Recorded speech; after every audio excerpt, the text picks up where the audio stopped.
What is going on, ladies and gentlemen? Monkeyflop here, and today I got your PS4 flash news. Now, I first wanted to start off talking about State of Play that literally just happened before I started recording this video. So I'm going to run down some of the information that we got from that. If you guys aren't interested in that, you guys can skip ahead because we got some more gaming news to talk about. But let's go ahead and kick it off because I was in a PS4 party chat while I was watching the live stream happen, and when it finished, I thought the funniest thing was my friend, after it finished, there was a black screen and he was like, oh, there's gotta be more, we gotta wait for it. I'm like, dude, it's not a Marvel movie where they have multiple like scenes at the end of the credits. It's just finished, that's it. Now, going into State of Play, I honestly didn't have that high of expectations. I didn't set the bar as high as I did for the first one, and hopefully you guys didn't as well. But we did get to see some new medieval gameplay, which I thought was pretty cool, pretty nostalgic, but I was actually anticipating better graphics.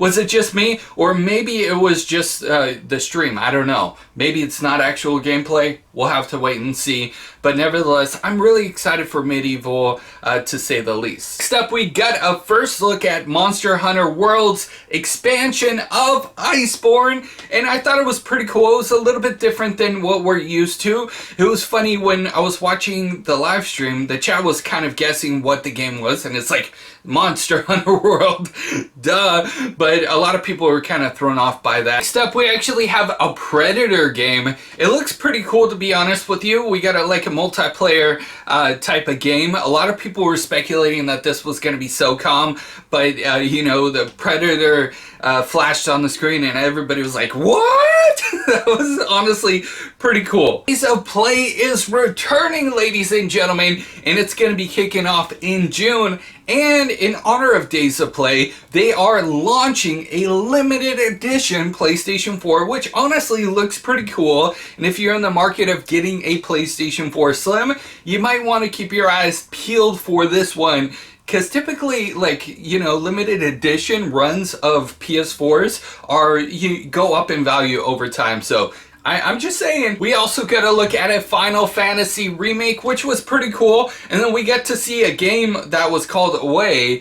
And I was just like, okay, oh, okay. Also get some indie love coming from PlayStation with River Bond, which was a pretty cool game. If you guys are into like couch co-ops, 4-player type of games, it was really cool to see, you know, Sony showcase a game like this that, you know, you typically wouldn't see otherwise. And you know, it featured a lot of characters that were from other games like Guacamelee and Shovel Knight, which I thought was pretty cool in my opinion.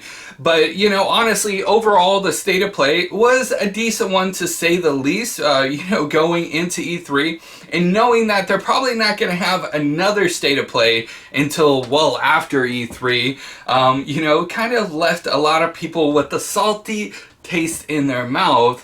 For me, like I said, I didn't go into it with like, oh, it's gonna be the best thing ever, but I understand a lot of people did, and holy cow, the YouTube comments were so toxic during the live stream. I was just like, and my friend was actually watching the live stream off of Twitch, and he said the same thing, like, dude, this comment section is toxic.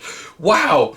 Wow, oh wow, oh wow. Well, I get it. A lot of people are speculating with the PlayStation 5 coming out that more developers are focusing on releasing games on the PlayStation 5 rather than the PlayStation 4. But you gotta be out of your mind to think that the developers don't want their games to be put onto the PlayStation 4 rather than the PlayStation 5, because let's face it, when the PlayStation 5 first gets launched, there's not going to be that many in homes. How many PlayStation 4s have been sold worldwide? Pop quiz for you. Let me know in those comments down below. And, you know, the first person to get it right, I will pin your comment in the comments down below. Let's go ahead and talk about some more gaming news, because if you're in the Los Angeles area, Insomniac Games is having a party for fans. That's right.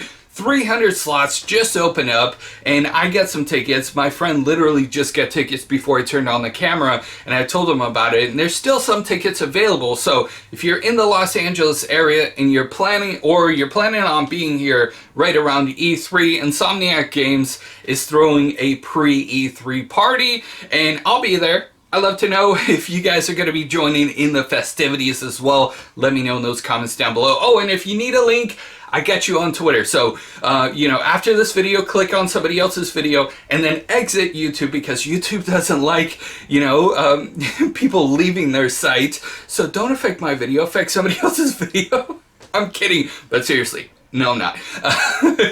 Go check out my Twitter and you will find the link there to sign up. Next up, we get news about Ghost Recon on the PlayStation 4, and this is actually going to be available on October 4th. Ghost Recon Breaking Point is the latest game, and I'd love to know your guys' thoughts on that. Have you guys heard of this new game? Let me know in those comments. Next up, I actually wanted to quickly mention Rage 2 got an official launch trailer. I'm going to put an eye above this card and link you guys to it. So make sure you guys go and check that out if you guys are interested in Rage 2 at all. It looks like a lot of fun, and I honestly have not been anticipating a game to be released in quite some time like I have with Rage 2. So are you guys excited? Let me know in those comments. Next up, I quickly wanted to mention Apex Legends released a new patch update 1.08, and it's causing a lot of PlayStation 4 owners to have their games crash.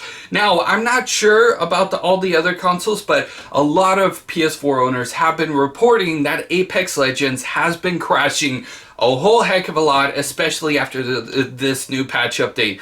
Apex Legends crashes for people from time to time, including myself, but it's more than normal. So is this affecting you? Let me know in those comments. I do have a couple of different tutorials and workarounds around crashes with Apex Legends. I'm going to put an eye above the card for one of them, but you can also search Apex Legends and put Monkeyflop in the search bar, and you'll be able to find the videos there too. Next up, I actually wanted to talk about Call of Duty Modern Warfare 4 is pretty much confirmed at this point. Well, according to a lot of sources and speculation, especially coming from 407. If you're a fan of Call of Duty, then you'll probably know the legend 407. He worked on Call of Duty. He's doing bigger and better things now, but he actually had some interesting tweets that went live yesterday, and a lot of people are speculating like, it's pretty much confirmed at this point. Why is he tweeting this out?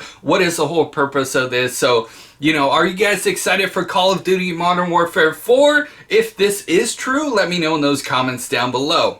Alright guys, well that's all the news I have for you today. Make sure you guys stay tuned for tomorrow's video. We're probably going to have at least two videos up. So make sure you guys are subscribed with those bell notifications turned on. If you guys want to support your boy, drop a comment, drop a like, and I will see you guys in the next news update. You guys are freaking awesome.